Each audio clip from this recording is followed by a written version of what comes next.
Thanks for having me at CRESTCon. It's great to see that we've started to be able to hang out together and catch up and do these sort of events face to face again. It's been a while, and it's also awesome to see that CREST, is the first cab off the rank in this space.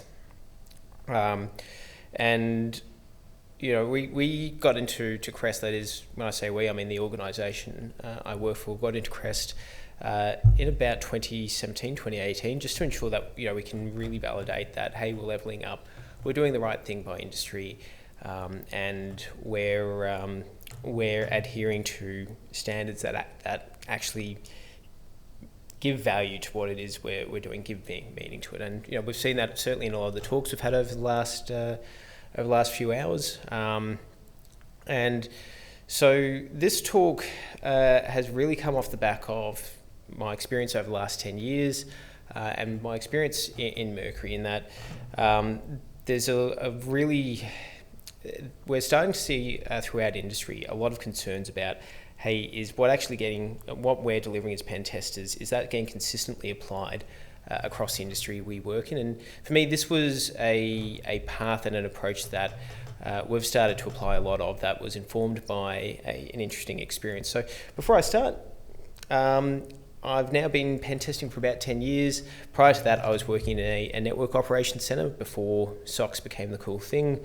And Mercury, my own practice, we've been up and running now for about 6 years. So when I talk about keeping the SOC in check and monitoring the monitors and doing an audit and accreditation function very similar to what it is CREST actually delivers, a lot of this is really informed by our own experiences in pen testing. So whilst there's been some really awesome technical talks that we've had and that we always see, I think more often than not, we struggle to realign what it is we do technically to what we need to be thinking about from an organisation and an operational standpoint, and even higher up from a strategic standpoint. For us, what does it mean if a pen testing outfit or a blue team isn't quite doing what it is they've actually said they should be doing? So I'll just hold that line of thought as I dive into a bit of an interesting story we had, which is all probably quite familiar to a lot of us. So 9 a.m, turn up to a client, and of course the familiar story is we start going through the organisation. We get my preferences when I do a lot of my pen testing, I actually like to listen in on the network up front, and lo and behold, the network was giving out clear text domain admin credentials going to an SQL server that we captured within a matter of seconds. So we had domain admin in about 2 minutes. Then, of course, we saw another 170 instances of MS 1710 after the first 15 minutes, which led to domain admin, both through one of the users that we were able to get access to through that mechanism, as well as the existing domain admin credentials. Of course, this then led to getting access to the CEO's account, getting access to a significant database associated with this client, which was pretty much their centre of gravity. We then started to reorientate ourselves to, okay, we're actually really concerned that we've gotten this far and not a lot's happened. Unfortunately, we didn't have time or budget to do a full network capture for this client to actually work out if someone beat us to the mark. So we just did some very basic incident response activities to begin with. So then this started to expand out into understanding a bit more about the network, giving our back briefs. This also then turned into our IT team saying, hey, look, audit wants to have a chat about this, to which audit was like, you're completely wrong. This is an internal network. This is an internal penetration test. This is absolutely secure. There is absolutely no way that what you're doing can actually happen in real life. So fast forward a little bit later this afternoon, we then simulated a phishing attack with one of our other colleagues there. We created a C2 channel over HTTPS, and we had full control of their network from our own remote environment. So what went wrong here? There's the usual, we can talk about the essential 8, we can talk about not using TLS, we can talk about basic NetOps and basic network hygiene. My concern here, though, was this organisation was paying about $100,000 a month for a managed security service to provide security services to them. We were not seen in our opening throws. By day 3, we weren't even bothering with obfuscation. So there was no detection at all. The auditor, as I put it, was completely hoodwinked. They had a set of spreadsheets they were constantly getting that said, yep, this is a secure network. This was also our second time, and I put my hand up as the director on this one because of the nature of this client, but also because I really just wanted to see what was happening. One of my guys, when he did the test 12 months prior, had said this network was in a really bad state. And so, show of hands, whether blue team or red team, who's seen or gone through this scenario before? Yep, a few of us. So it's certainly the familiar story, and we can go through the technical mechanisms that helped me achieve this. But at the end of the day, the big issue here was there was governance policies and procedures in place, and that were contractually in place, that weren't really getting adhered to.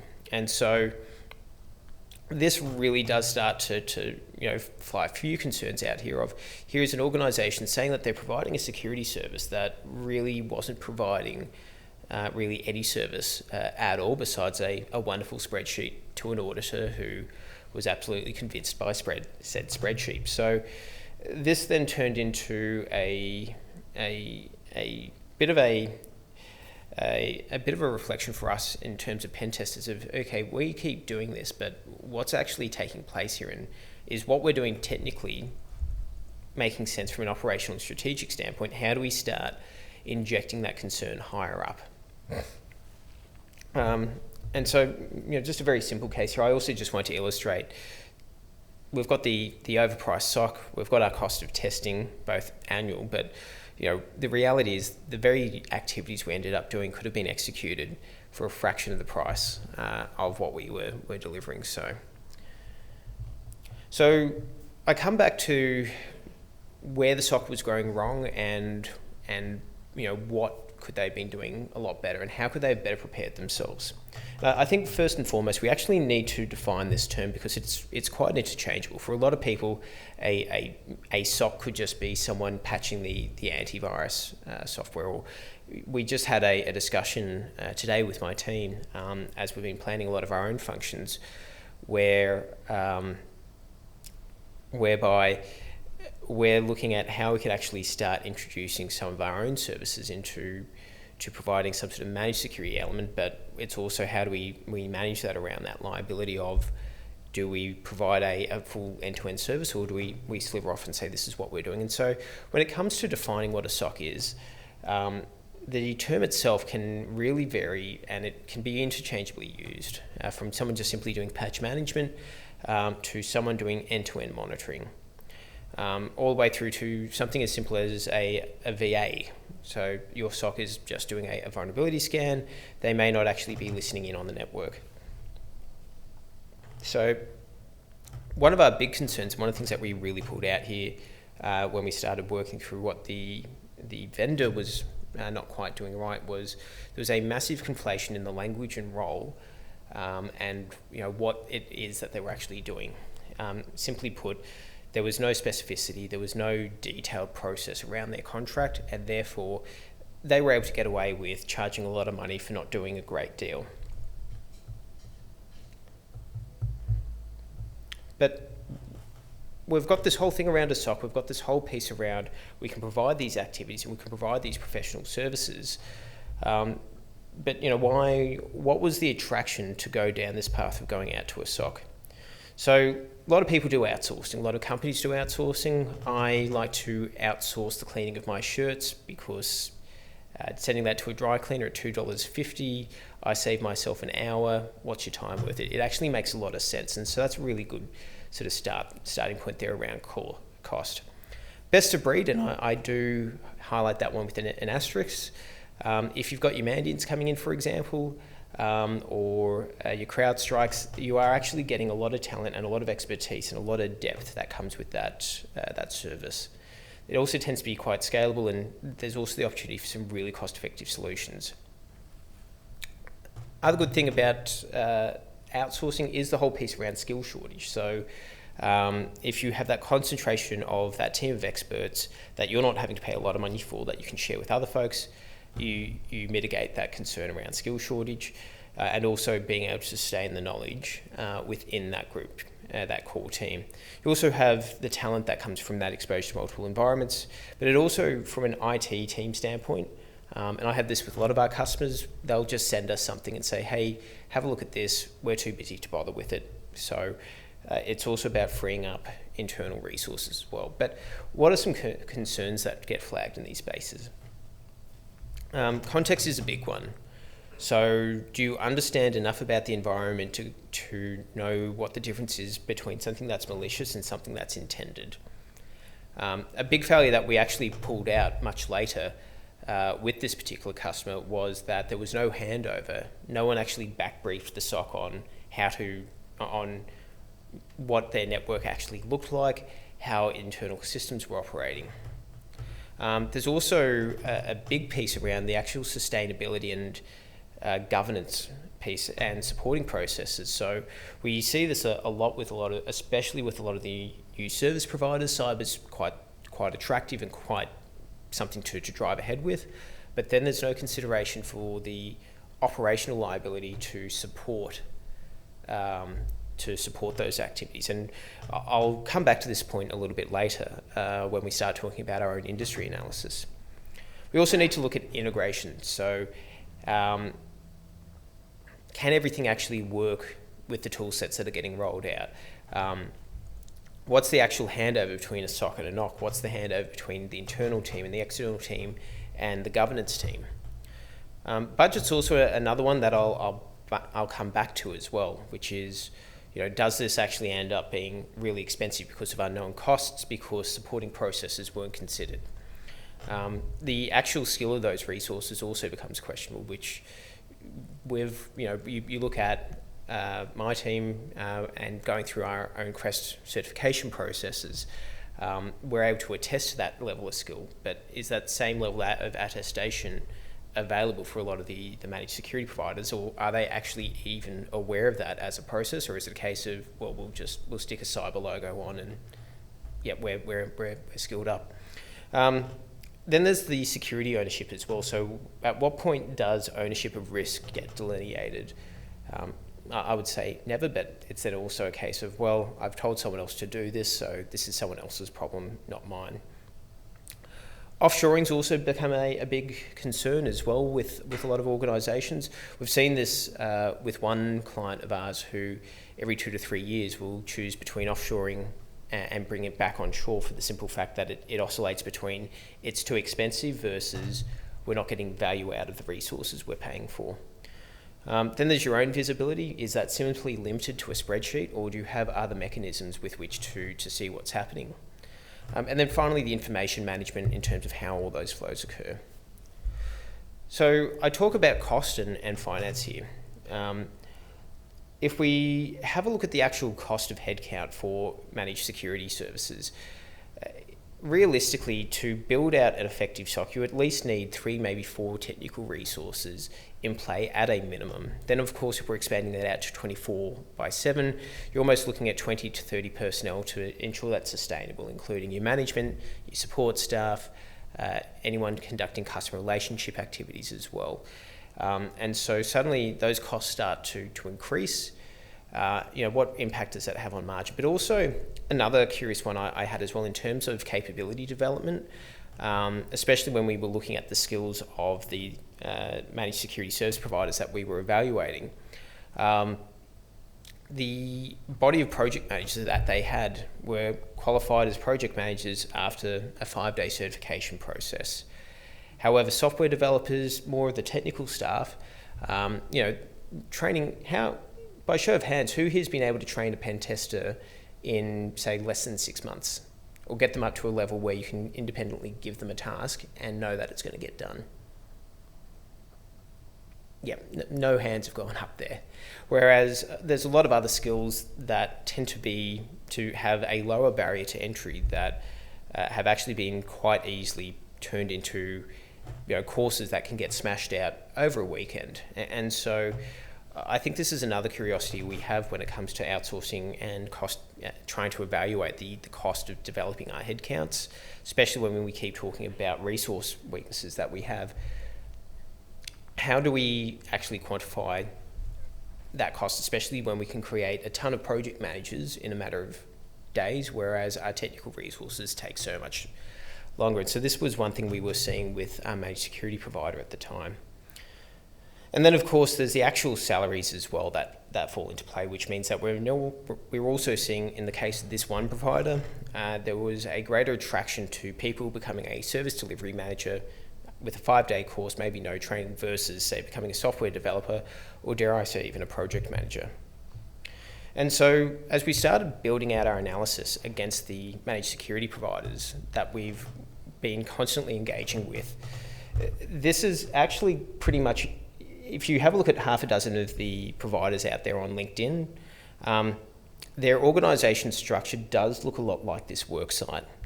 It usually contains one SOC engineer who is doing part-time uni that then has this large team that is providing the management and oversight.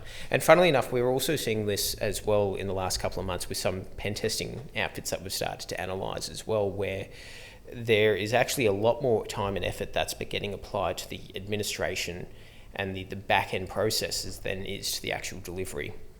And so I come back to this one provider that we were dealing with. There was a massive focus on sales. There was a huge advocacy on this massive tooth-to-tail ratio with this hierarchy that made absolutely no sense, which then, of course, means that we start to see very much finance-driven quarterly sales. We need to hit our targets, but does that then leave a gap in the actual services that are getting provided? So we start incentivizing the wrong behavior off that. Also, if we have a look at the actual capability, and one of the good things I was talking about with a managed security service provider, if you've got a body of 20 or 30 SMEs that are all working together and all collaborating, that's going to drive a lot more capability and effectiveness in that team than, say, 2 or 3 folks that have no more than, say, a year or 2 experience between them. We also start seeing heavy dependence on tool sets, and suddenly those tool sets can be readily manipulated as well in the case of sophisticated testing. Or the other one as well, I talk about context.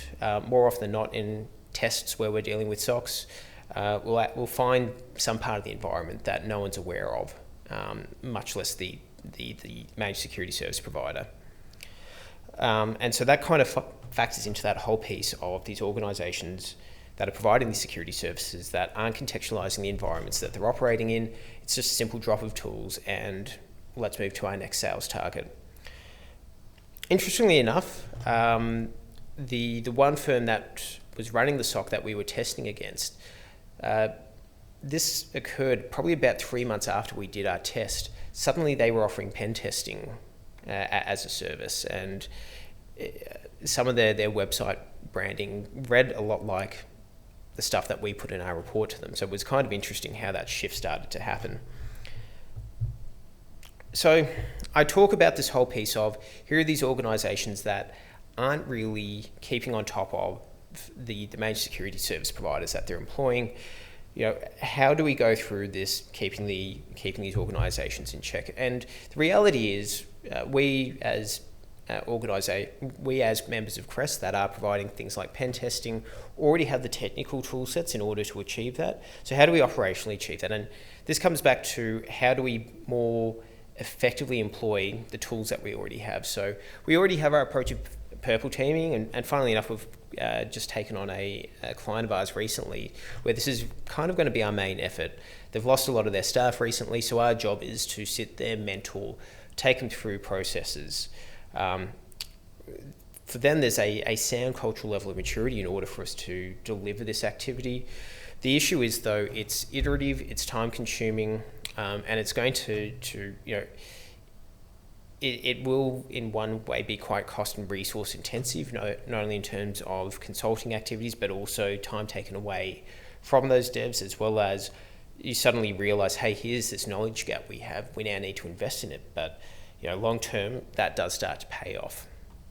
We can also keep doing our traditional vulnerability assessments, pen tests, and red teams, which can provide a bit of a holistic view. There's a limited input from the defensive side of the house as well, and this turns into more of an audit-related function. So, there can be arguably opportunity to take that pen test activity and then start to use it and tie it back into some of the SOC activities. And then there's another option as well, which I'd really encourage anyone that is doing pen testing to actually do a very targeted pen test focusing on KPIs and SLAs that have been defined by that SOC, if they do exist.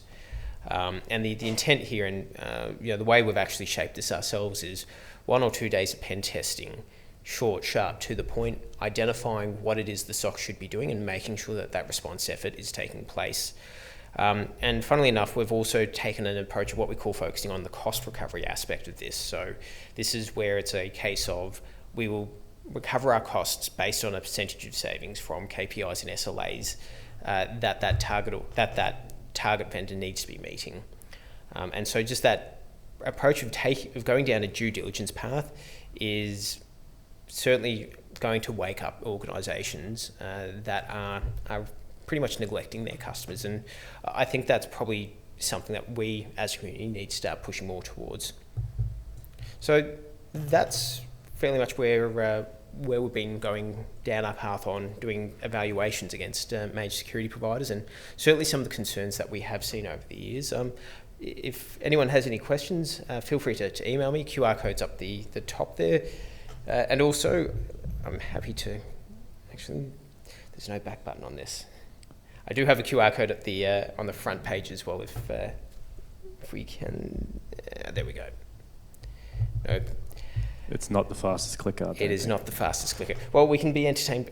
There we go. Oh, there we go. It's like there was some presence in the room that helped. There was. So QR code has our slide deck as well, if anyone would care to take a copy. Thank you for having me, and hopefully I'll see you all at B-Sides as well.